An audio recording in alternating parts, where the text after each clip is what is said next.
தெரியுமா அக்கா தங்க எழுப்பு அடிவஞ்சலாக கட்டி கட்டி வரணுமா இவனார வேலையில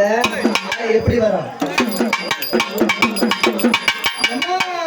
சங்கன மல்லிகையில் துளி கட்டி போட்டு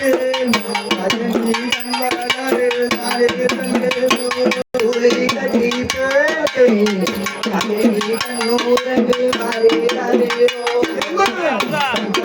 மல்லிகையில்